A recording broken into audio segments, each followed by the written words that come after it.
이준석 전 대표가 성상납 의혹, 증거인멸 교사 혐의로 당원권이 정지된 지 2개월이 넘었습니다. 우리 당의 전 대표가 당을 향해 무차별적으로 제기하고 있는 가처분 소송, 언제 끝날지도 알 수 없는 상황입니다. 168석 거대 민주당의 돈 없는 정치 공세와 국정 발목 잡기에 대응하기에도 시간이 부족한데 당이 내용에 빠졌습니다. 심지어 민주당은 이재명 당대표의 각종 범죄 혐의 수사를 막기 위해 전 당이 일치 단계라고 했는데 우리는 전직 당대표가 대통령과 당을 위해 쉴 새 없이 돌팔매질을 하고 있습니다.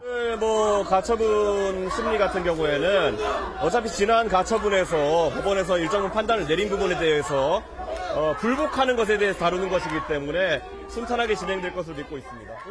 현재 당원권이 정지입니다. 당원권이 정지되어 있는 사람이 이 효력 정지를 구할 이러한 당사자 적격이 없다. 이렇게 주장을 했고. 네, 정치권 현안 짚어보겠습니다. 김병민 국민의힘 비대위원, 서용주 더불어민주당 상근 부대변인 자리에 함께하고 계십니다. 어서 오십시오. 네, 안녕하세요. 네, 영빈관 신축 필요성을 언급한 지 하루 만에 윤석열 대통령이 신축 철회를 지시했습니다. 김병민 비대위원님. 예. 윤 대통령이 24시간 만에 영빈관 신축 계획을 철회한 배경은 어떤 겁니까? 대통령이 직접적인 결단이 있는 게 아닌가 이렇게 생각을 합니다.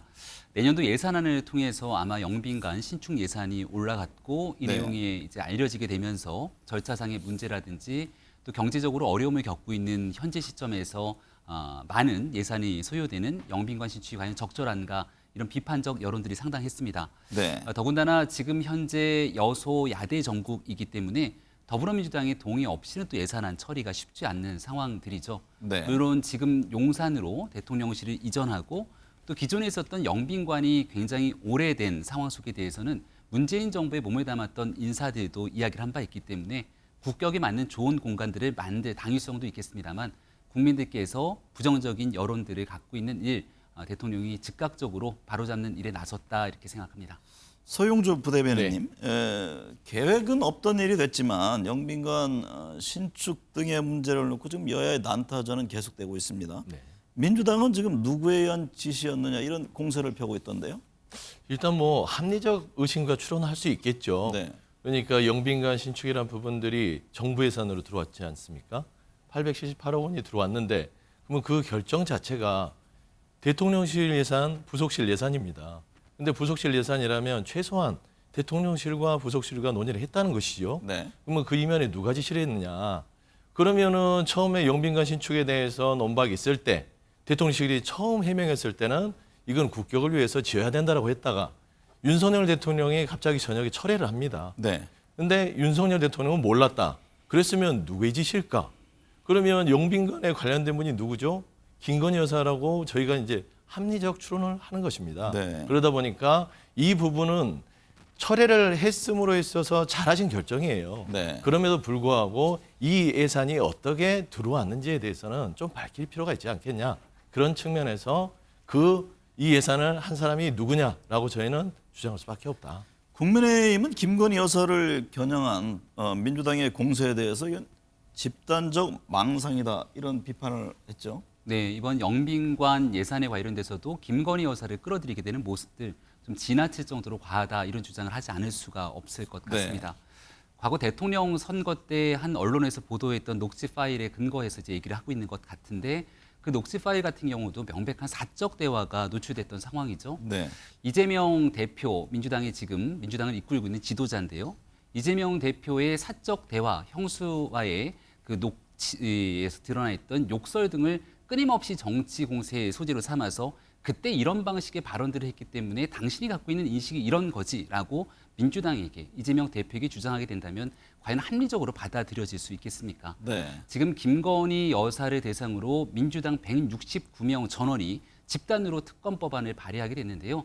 이제 정권이 출범하고 국정을 운영한 지 한 4개월 남짓 지난 상태 속에서 대통령 배우자를 대상으로 이 같은 특검 법안 발의한 일도 전례가 없는 일입니다. 네. 그 정도 수준에서 민주당이 이제 정치 공세보다는 민생을 살리는 일에 주력해야 된다. 다시금 말씀드립니다. 서 부대변인, 네. 그 영빈관 신축 계획이라든가 이게 전격 취소됐지만 청와대에서 국방부로 대통령실 이전에 따라 여러 비용들이 추가로 많이 들어가고 있다. 뭐 부대 비용만 최소 2천억이 된다. 이런 입장을 냈던데 네. 실질적으로 추가 비용이 많이 산정이 되고 있습니까? 그렇죠. 그러니까 이 윤석열 대통령이 처음에 용산 이전을 할 때 국민들의 우려가 높았을 당시에 국민들에게 한 490억 원 정도밖에 안 드니까 염려하지 마십시오라고 얘기를 한 게 있습니다. 근데 실상 들여다보면 대통령 이전에 대해서 490억 이외에 300억이 추가로 됐고요. 합참 이전에 한 2천억에서 3천억 정도 들어갑니다. 네. 이게 이제 용산 이전이지만 청와대에서 있지 않으면서 추가적으로 된 게 한남동 관저입니다. 그게 500억에서 750억입니다. 네. 그러면 그것만 추산해도 지금 5천억에다가 영빈관까지 만약에 하게 됐으면 6천억이에요. 거기에 여러 가지 부대 비용이 들어가면 1조 상당의 돈이 이사를 하는 데만 들어간다. 과연 지금 민생 경제가 힘들고 협치를 하고 뭔가 민생을 같이 도모하자는 입장에서 국민들 시선에서 이게 온당한 것인가라는 부분들은 민주당은 주장할 수밖에 없는 것이고요. 네. 약간 이제 잠깐 좀 말씀드리면 김건희 여사 부분에 대해서는 저희는 합리적 추론과 의심이지 네. 집단적 망상이라고 하기에는 좀 그렇다. 네. 왜 그러냐면 이준석 대표 자체도 녹취에 있어서 지금 성상납이라든지 증거인멸 부분들이 그 확인이 되지 않습니까? 네. 그럼 김건희 여사께서 녹취록에 당시에 영빈관을 옮겨야 된다는 말을 했어요.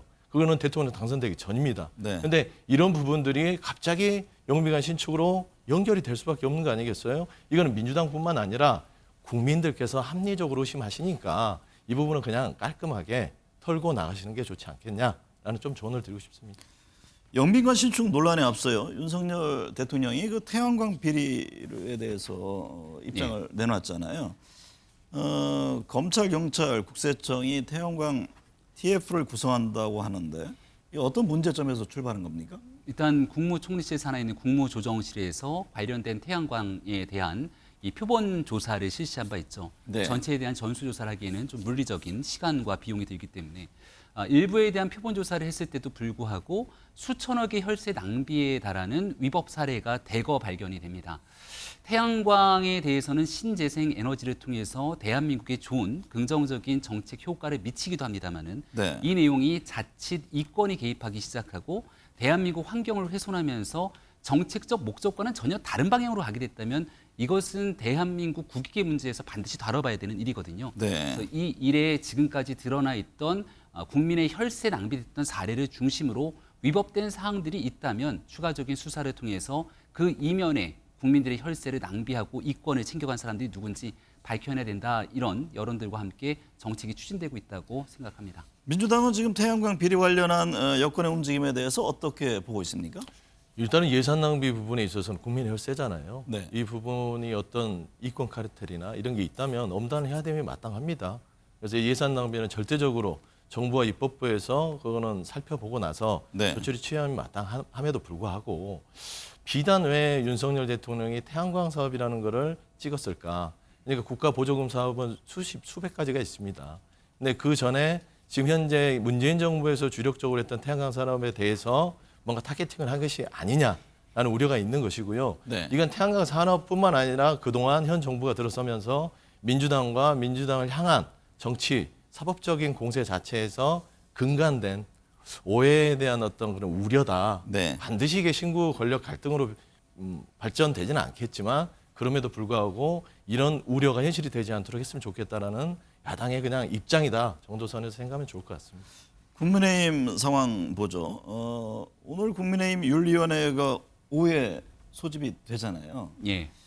일각에서는 이준석 전 대표에 대한 추가 징계, 심지어 뭐 제명까지 논의한 것 아니냐 이런 관측들이 나오는데 이준석 전 대표는 대통령 출국 시점에 맞췄다 이런 얘기를 한 적이 있어요. 네. 실제 그런 겁니까?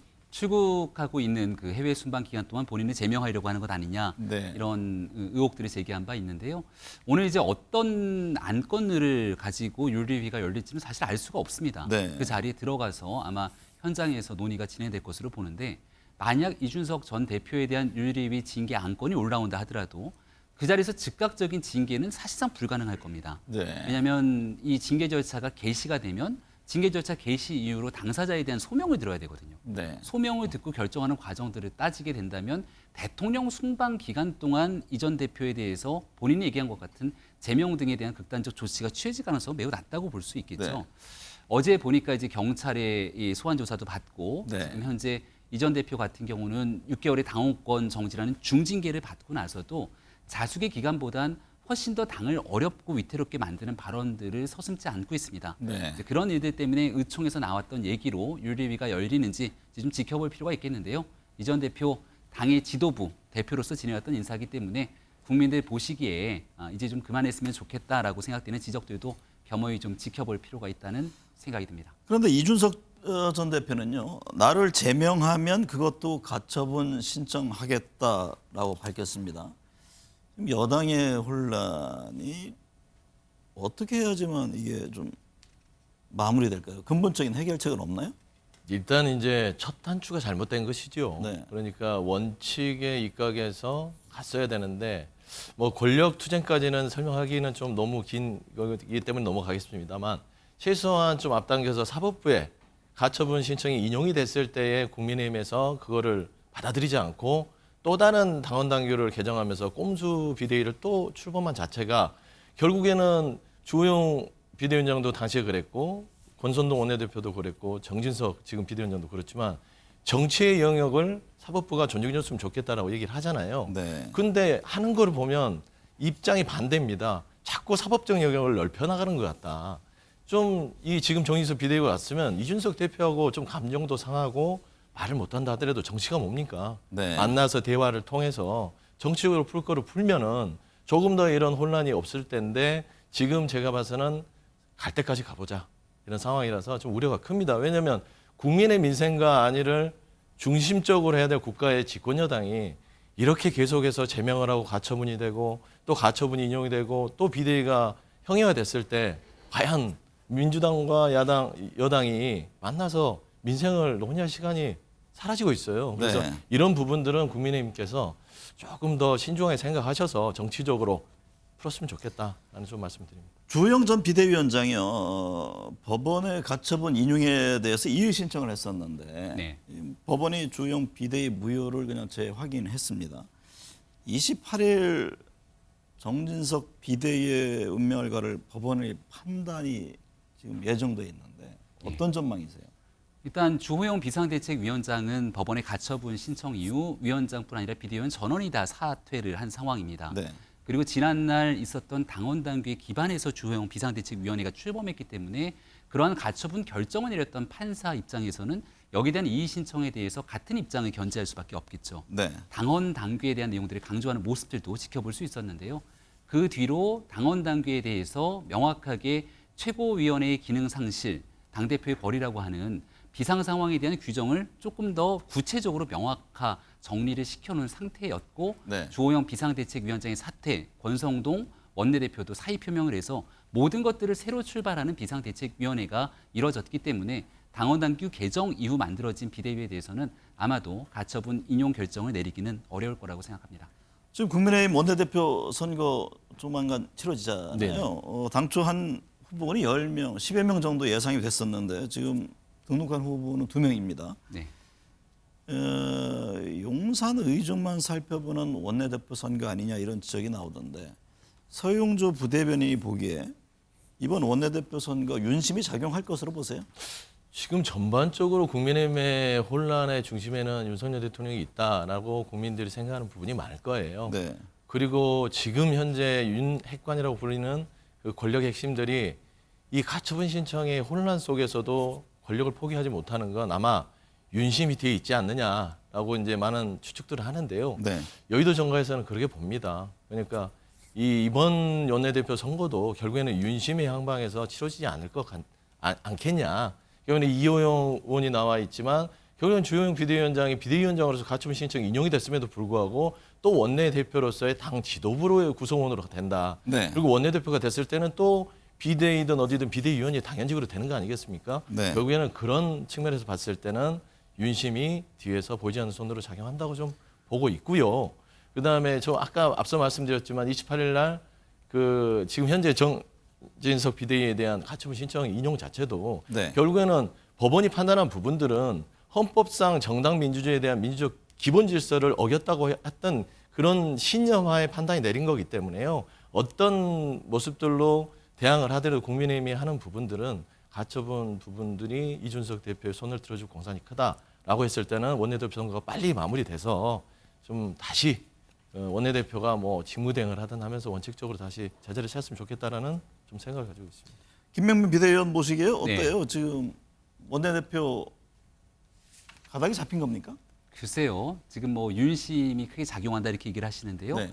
이용호 의원의 출마도 본인 스스로는 윤심이라고 생각할 것이고 주호영 전 원내대표의 출마도 윤심이라고 생각을 할 겁니다. 네. 국민의힘 내에서는 이제 집권당으로서 대통령을 만들기 위해 모두가 총력을 다해 노력한 사람들이고 이용호 의원이 대통령 선거 때 기여했던 바 굉장히 크다고 생각하고요. 네. 주호영 의원 같은 경우도 경성 당시 선대위원장으로 또 참여를 하면서 했던 공이 적지 않게 당의 안정적인 리더십을 살리는 데도 중요한 역할을 합니다. 네. 결국 중요한 건 100명 정도 남짓한 국민의힘 의원들이 투표장에 가서 본인이 이제 어떤 생각을 하고 결정을 하는지가 중요하겠죠. 원내대표의 선거라는 건 말 그대로 정말 어떤 누구도 알기 어려울 정도로 마지막에 변수들이 나타나는 것 아닙니까? 네. 지금 현재 서영주 부대변인 얘기했던 것처럼 조금 비상 상황에 안정적인 리더십이 필요하다 그러면 한번 경험이 있는 주호영 원내대표가 하는 것이 어떻겠냐라고 하는 여론도 있고요. 네. 지금 현재 똑같은 방식으로 당이 같은 이미지를 가져가기보다는 호남 지역의 외연 확장을 통해서 이용호 의원이 출마했던 것 자체만으로도 당의 변화와 역동성을 가져온다 이렇게 주장하는 분들도 상당합니다. 현재로서는 월요일 좋은 경쟁을 좀 기대해 볼 만하다고 생각합니다. 민주당 얘기해보죠. 이재명 대표를 향한 동시다발 검경 수사가 진행되고 있는데 민주당은 어떤 대응을 하고 있습니까? 일단은 뭐 이제 안 그랬으면 좋았을 텐데 네. 먼저 민생과 협치를 손을 내밀었고 그거를 좀 잡아줬으면 했어요. 현 민주당은 민생부터 시작하지 왜 사법적인 공격부터 들어오지? 근데 물론 예측은 했습니다. 이재명 대표가 지도부가 들어서면 사법적 리스크를 빌미로 한 여러 가지 공격들이 들어올 것이다 라고 해서 저는 명확한 것은요. 잘못한 부분들은 사법적으로 대응을 해서 책임을 져야겠죠. 네. 하지만 정치보복이나 여러 가지 망신주기나 어떤 근거 없는 어떤 사법적인 공격에 대해서는 단호하게 맞서는 것. 그것이 또 민주당의 입장이고 네. 또 그게 지금 현재 국가를 운영하는 사법 시스템이 무너지지 않게 하는 민주적 기본 질서를 지키는 야당의 모습이다라는 점을 좀 말씀드리고 싶습니다. 국민의힘은 민주당의 그 김여사 특검 또 국정조사 추진 움직임에 대해서 어떻게 바라보고 있습니까? 과도한 정치 공세라고 바라보고 있습니다. 만약에 지난날 전당대회를 통해서 이재명 더불어민주당 대표가 선출되지 않고 여타의 후보군들이 당선이 됐다면 민주당은 다른 모습을 보였을 거라 봅니다. 개인 이재명이라고 하는 정치인에 대한 사법적인 문제들은 이건 국민의힘이 주장한 내용들이 아니라 네. 이미 많은 언론을 통해서 또 시민단체를 통해서 고발되고 심지어는 민주당 당내 대통령 후보 경선에서 상대 후보로부터 나왔던 상당한 의혹들이 제기됩니다. 있는 죄를 덮는 모습들을 과연 국민들께서 원하실까 이런 생각이 드는데요. 없는 죄를 만들어내서도 안 되겠지만 명확한 사법 처리 대상이 필요하다면 있는 그대로의 절차를 밟아야 되는데 이걸 민주당이 이재명 대표의 리스크를 민주당 전체의 사법 리스크로 치환시켜버렸고 이 일에 대해서 연막작전을 펼치듯이 정치 공세를 김건희 여사를 향하고 있기 때문에 네. 이러한 내용들 온당치 못하다고 말씀드립니다. 대통령 순방 오늘 출국했잖아요. 예, 조금 전 출국했습니다. 여러 이제 현안들이 있는데 지금 경제 관련해서도 해결해야 될 과제들이 많이 있지 않습니까? 예. 어떻게 잘 성과가 있을 것으로 보세요? 경제 외교에 좀 방점을 찍고 네. 있고 또 누가 뭐래도 이번에 유엔 총회 기조연설을 통한 다자 외교가 중심이긴 합니다만 네. 그 안에서 만나게 되는 우방국인 미국과의 관계, 한미 정상회담을 통해서 인플레이션 감축법에 따른 전기차 보조금 문제 계속 언론에서 회자되고 있는 것처럼 네. 한 번에 풀긴 좀 어려운 문제겠죠. 왜냐하면 미국 국내 정치 문제가 걸려 있는 내용들이니까. 네. 하지만 이 환율 문제를 비롯해서 대한민국 기업들이 겪고 있는 여러 문제들이 있기 때문에 지난날 대통령 취임하고 나서 역대급으로 가장 빠르게 미국 정상과의 정상회담을 갖지 않았습니까? 네. 그때 나와서 논의했던 내용들에 대해서 실무적으로 순차적 발전시켰던 내용들이 있을 겁니다. 네. 여기에 대한 어느 정도 성과를 내고 또 캐나다 정상회담을 통해서 우리나라의 자원 외교, 세일즈 외교들을 나서는 등 경제 외교의 방점을 찍는 좋은 성과를 내고 돌아왔으면 좋겠습니다. 네. 오늘 두 번 말씀 감사합니다. 고맙습니다. 그렇습니다.